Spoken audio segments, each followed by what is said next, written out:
नमस्कार, जय जोहार। आप देख रहे हैं IBC 24। मैं हूं आप सभी के साथ रचना, नितेश और छत्तीसगढ़ की तमाम बड़ी खबरें इस बुलेटिन में आपको दिखाएंगे। दिन भर आज क्या कुछ खास हुआ, 1 मिनट की रिपोर्ट में ये भी होगा। और सबसे पहले आज बात करेंगे IBC 24 के खबर के असर के। जी हां, तेलीबांधा थाना से VIP रोड तिराहा तक हो रहे सौंदर्यीकरण के निविदा को निरस्त कर दिया गया है। आपको बता दें, IBC 24 ने प्रमुखता के साथ इस खबर को दिखाया था। बिना टेंडर मिले ही ठेकेदारों ने काम करना भी शुरू कर दिया था। 2 करोड़ रुपए की लागत से डिवाइडर का सौंदर्यीकरण किया जा रहा था। IBC 24 को जब इसकी जानकारी मिली तो 7 नवंबर की रात 11 बजे हमने सबसे पहले इस खबर को दिखाया, जिसके बाद नींद में सो रहे अधिकारियों की नींद टूटी और नगर निगम आयुक्त ने इस निविदा को ही निरस्त कर दिया है। साथ ही जांच के लिए 3 सदस्यीय कमेटी का भी गठन किया गया है। आपको बता दें कि इस कमेटी से 7 दिनों के अंदर इस पूरे मामले में रिपोर्ट मांगी गई है। और तस्वीरों में नजर आ रहा है, ये वही डिवाइडर है जिसके सौंदर्यीकरण का काम शुरू हो चुका है। साफ तौर पर तस्वीरों से समझा जा सकता है कि सौंदर्यीकरण का काम चालू हो चुका था, लेकिन इसका टेंडर ही नहीं निकला था। यानी बिना टेंडर मिले ठेकेदार ने काम शुरू कर दिया था।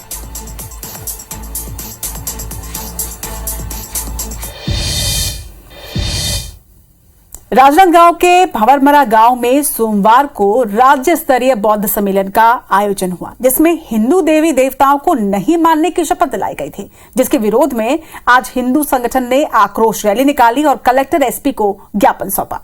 हिंदू धर्म के किसी भी देवी देवता को नहीं मानूंगा। ये तस्वीर राजनांदगांव से लगे भंवरमरा गांव की है। सोमवार को हुए बौद्ध धर्म के सम्मेलन में सभी को हिंदू देवी देवताओं को नहीं मानने की शपथ दिलाई गई। इस दौरान महापौर हेमा देशमुख और राजगामी संपदा न्यास के अध्यक्ष विवेक वासनिक भी मौजूद थे। हालांकि मेयर ने शपथ नहीं ली, लेकिन विवेक वासनिक ने शपथ ली थी। मेरा निर्णय 15 सेकंड में शपथ नहीं लेने का था। उसके बाद में मंच छोड़ के चली गई। क्योंकि मैं हिंदू हूँ, सनातन धर्म से जुड़ी, तो मैं अपने भगवान को मानती हूँ और उनके विचारों से सहमत नहीं हूँ और मेरी सहमति उसमें नहीं है। हिंदू देवी देवताओं के खिलाफ शपथ को लेकर हिंदू संगठनों ने बुधवार को आक्रोश रैली निकाली और कलेक्टर SP को ज्ञापन सौंपा। बयानबाजी हिंदू देवी देवताओं के बारे में, ये तो उनका धर्म भी नहीं सिखाता, ये तो उनका भी धर्म नहीं सिखाता। और मैं इसकी राजपूत समाज की तरफ से मैं इसकी कड़ी भर्त्सना करता हूँ। उन्होंने एक ज्ञापन दिया है कि एक भंवरमरा की जगह है जहाँ पर बौद्ध समाज का एक कुछ अधिवेशन या कोई कार्यक्रम था, उसमें एक गलत तरीके से शपथ दिलाई गई। इसकी जांच की जाएगी। जांच के बाद जो भी तथ्य पाए जाएंगे आवश्यक वैधानिक कार्रवाई की जाएगी। इस सम्मेलन में बतौर मुख्य अतिथि डॉक्टर भीमराव अंबेडकर के पौत्र भीमराव यशवंतराव अंबेडकर शामिल हुए थे। यहाँ पूर्व CM रमन सिंह भी पहुंचे थे, लेकिन शपथ से पहले वो कार्यक्रम स्थल से चले गए थे।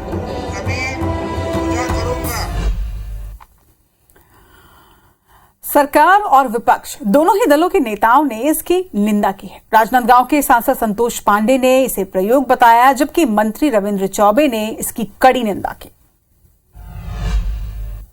राजनांदगांव संस्कार धानी के शांत सरोवर में, शांत जल में पत्थर फेंकने वाले, सौहार्दपूर्ण वातावरण में जहर घोलने वालों से सावधान रहना होगा। छत्तीसगढ़ प्रांत सरल, सहज, भोले भाले वनवासी दलितों का ये प्रांत रहा है और छत्तीसगढ़ के ताना बाना को तोड़ने की किसी को इजाजत नहीं है और ये सफल भी नहीं होंगे। सामाजिक धार्मिक आधार पर नफरत फैलाने का जो काम किया गया है, ये माफ करने योग्य नहीं है। कार्यक्रम में किसी की उपस्थित होना, इसका आशय कतई ये नहीं है तो कार्यक्रम में होने वाले आकस्मिक किसी भी शपथ में वो भागीदार हैं, लेकिन हम घोर सनातनी हैं। इस प्रकार के शपथ की भी मैं निंदा करता हूं। हिंदू देवी देवताओं के बारे में आपको शपथ लेने और दिलाने का क्या अधिकार है? आप अपने धर्म के बारे में बोलिए। वहां जो कार्यक्रम हुआ उसके बारे में मुझे बहुत जानकारी नहीं है, लेकिन जो वीडियो वायरल हो रहा है, ऐसा अगर कहीं शपथ होता है तो मुझे लगता है कि ये इस देश के लिए उचित नहीं। और अब 1 मिनट में खबर की पूरी रिपोर्ट आपके लिए। आदिवासी आरक्षण के मुद्दे पर 1 और 2 दिसंबर को छत्तीसगढ़ विधानसभा का विशेष सत्र होगा। विशेष सत्र के लिए राज्यपाल ने हरी झंडी दे दी है, जिस पर रमन सिंह ने तंज भी कसा है। एसटी आरक्षण के मुद्दे पर 1 और 2 दिसंबर को छत्तीसगढ़ विधानसभा का विशेष सत्र बुलाया गया है। सीएम भूपेश बघेल ने विधानसभा अध्यक्ष डॉक्टर चरणदास महंत को प्रस्ताव भेजा है, जिस प्रस्ताव को उन्होंने राजभवन भेज दिया था। राज्यपाल अनुसुईया उइके की हरी झंडी मिलने के बाद आदिवासी आरक्षण के मुद्दे पर विशेष सत्र बुलाने का रास्ता साफ हो गया। सराहनीय पहल है। मुख्यमंत्री जी ने पहले दिन से ही कहा था कि आदिवासियों का आरक्षण उनके जनसंख्या के अनुरूप उनका जो 32% बनता है वो मिलेगा। इधर पूर्व सीएम रमन सिंह ने कहा है कि विशेष सत्र बुलाने का कोई मतलब नहीं है। देखिए, कार्रवाई करिए, विशेष सत्र बुलाने की जरूरत क्या है। सत्र में वही निर्णय होगा जो पहले हो चुका है एक बार विधानसभा में। आप तो अध्यादेश जारी करिए और बोलिए कि हम इसको लागू करेंगे। हाल ही में बिलासपुर हाईकोर्ट ने 32% एसटी आरक्षण को रद्द कर दिया था, जिसके बाद से इस मुद्दे को लेकर सियासत गरमाई हुई। वहीं बीजेपी और कांग्रेस दोनों आरक्षण के लिए एक दूसरे को दोषी ठहरा रहे हैं। इधर विशेष सत्र तो उधर आदिवासी आरक्षण के मुद्दे पर बीजेपी का विरोध प्रदर्शन लगातार जारी है। आज पूरे छत्तीसगढ़ में बीजेपी नेताओं ने चक्का जाम किया। विरोध प्रदर्शन के चलते सड़कों पर जाम की स्थिति भी बनी रही। तस्वीर भी और रिपोर्ट। आरक्षण के मुद्दे पर अलग अलग शहरों में हुए प्रदर्शन की ये तस्वीर आप देख रहे हैं। रायपुर के लालपुर चौक में नंद कुमार साय के साथ भाजपा कार्यकर्ताओं ने प्रदर्शन किया, जिसकी वजह से काफी देर तक लालपुर में गाड़ियों का जाम लगा रहा। राजधानी के साथ ही प्रदेश के दूसरे जिला मुख्यालय में भी यही स्थिति रही। सरकार ने हाईकोर्ट में अपना पक्ष मजबूती के साथ नहीं रखा और इसका खामियाजा छत्तीसगढ़ में अनुसूचित जनजाति वर्ग को झेलना पड़ रहा है। जब तक ये आरक्षण बहाल नहीं होता तब तक ये संघर्ष। बीजेपी के चक्का जाम पर कांग्रेस ने कड़ी प्रतिक्रिया दी है। अगर इसी काम को भारतीय जनता पार्टी शुरू से कर देती, माननीय उच्च न्यायालय में सरकार की ओर से प्रस्ताव उनके कार्यकाल में जमा किया गया था, तो 2001 के सेंसस के आधार पे क्यों किया गया था? बस इतना उत्तर दे दें वो। चक्का जाम आंदोलन में बीजेपी के सभी वरिष्ठ नेताओं को जिम्मेदारी सौंपी गई थी, जिन्होंने आरक्षण खत्म होने के लिए राज्य सरकार पर दोष मढ़ा। छत्तीसगढ़ में आरक्षण पर एक और भाजपा और कांग्रेस आमने सामने है, तो वहीं दूसरी ओर सर्व आदिवासी समाज नाराज। वही यही वजह है कि भानु प्रतापपुर उपचुनाव में सर्व आदिवासी समाज दावेदार उतारने की तैयारी में है। आज भाजपा पर्यवेक्षकों ने भी प्रत्याशी चयन पर बैठक की। वहीं कांग्रेस पहले ही नामों पर रायशुमारी कर चुकी है। भानु प्रतापपुर विधानसभा चुनाव के लिए बीजेपी के 4 पर्यवेक्षकों ने प्रत्याशी चयन को लेकर बैठक की। इस दौरान टिकट के दावेदारों ने अपनी बात रखी, तो वहीं बीजेपी ने प्रत्याशी चयन को लेकर एक सर्वे भी कराया है, जिसमें ब्रह्मा नेताम, परमानंद तेता और गौतम उइके का नाम सामने आया है। उम्मीदवार तय करने का अधिकार हम लोगों को नहीं है। हम तो यहाँ जो बातचीत होगी पार्टी के प्रदेश अध्यक्ष जी को अवगत कराएंगे। जो कार्यकर्ता और जो जनता चाहती है, फिर उसके बाद फिर निर्णय लेने का काम होता है। तो आज रायशुमारी हम सब करेंगे। वहीं आरक्षण के मुद्दे को लेकर सर्व आदिवासी समाज नाराज है। वो भी अपना दावेदार उतारने की तैयारी कर रहा है, जिसके लिए 10 नवंबर को बैठक होगी। आने वाले जो उपचुनाव, उसमें चुनावी रणनीति क्या होगी? अगर सरकार हमको आरक्षण नहीं दे रहा, हम भी उनको वोट नहीं देंगे। ऐसे सरकार ने, समाज ने निर्णय लिया है। प्रत्याशी चयन को लेकर कांग्रेस भी रायशुमारी कर चुकी है। अब देखना होगा जनता किसके पक्ष में फैसला करती है। दंतेवाड़ा से कांग्रेस के किसान जोड़ो सम्मान यात्रा को अलग अलग विधानसभा के लिए रवाना किया गया। रथ को रवाना करने के पहले मंत्री कवासी लखमा ने पूजा अर्चना कर आशीर्वाद मांगा। ये तस्वीर मां दंतेश्वरी की पावन नगरी दंतेवाड़ा की है, जहां आबकारी मंत्री कवासी लखमा ने किसान जोड़ो सम्मान यात्रा को हरी झंडी दिखाकर विधिवत रवाना किया। इसके पहले उन्होंने मां दंतेश्वरी की पूजा अर्चना कर आशीर्वाद मांगा, जिसके बाद किसान रथ को छत्तीसगढ़ के सभी विधानसभा क्षेत्रों में रवाना किया गया। मंत्री लखमा ने बताया कि उस यात्रा का बेहतर प्रतिसाद आने वाले दिनों में देखने को मिलेगा।